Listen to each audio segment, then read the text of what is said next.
तरुण जी, सब कुछ होने के बाद लोग अंडरस्टैंड भी कर जाते हैं कि यार this is a very good opportunity for them. लेकिन फिर भी क्या होता है कि बहुत से लोगों का ये क्वेश्चन होता है, या फिर मैं कहूँगा एक उनको ये डाउट भी रहता है कि यार मैं लोगों को कन्विंस कैसे करूँगा। तो बिल्कुल सही बात है कि लोग ये कहते हैं कि मैं कन्विंस नहीं कर पाऊंगा किसी को। तो पहली बात तो ये है कि this business is not about convincing anybody. ये बिज़नेस बिल्कुल भी किसी का ब्रेन वॉश करने का बिज़नेस नहीं है, कन्विंस करने का बिज़नेस नहीं है। ओके, क्योंकि आप कन्विंस करके एक दो लोगों को तो लेके आ सकते हो, बट आप उनसे बिज़नेस नहीं करा सकते। एक तरीके से अगर आपने एक बिज़नेस स्टार्ट किया है और आप अपनी ऑर्गेनाइजेशन में किसी का इंटरव्यू ले रहे हो, तो आप उसको कन्विंस करते हो क्या? आप तो उसको ये बताते हो कि what is my dream, what is the company mission and what is there for you. तो it is not about convincing the other person, it is all about showing कि how this business can impact the other person's life.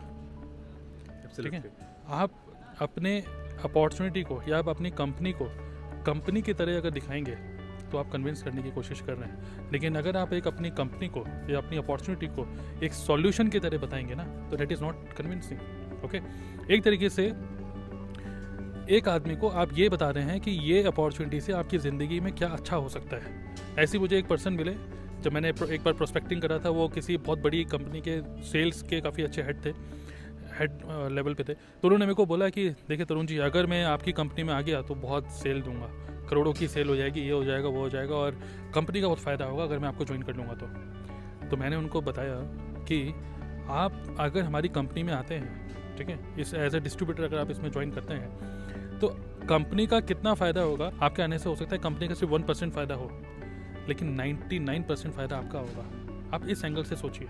Okay, it is not about convincing. और दूसरी बात यह है कि अगर देखिए, मान लीजिए कि आपको एक अच्छी सी बाइक चाहिए, तो आप अपने फादर को क्या बताते हैं कि पापा मुझे बाइक चाहिए, मुझे बाइक लेने दो, या मुझे एक लैपटॉप खरीदना है कि पापा, क्योंकि उसकी रिक्वायरमेंट है या मुझे उसका ये पर्पज़ है खरीदने का, मुझे ये काम करना है। तो आपके फादर क्या बोलेंगे कि तुम्हें बाइक क्यों खरीदनी है, क्यों?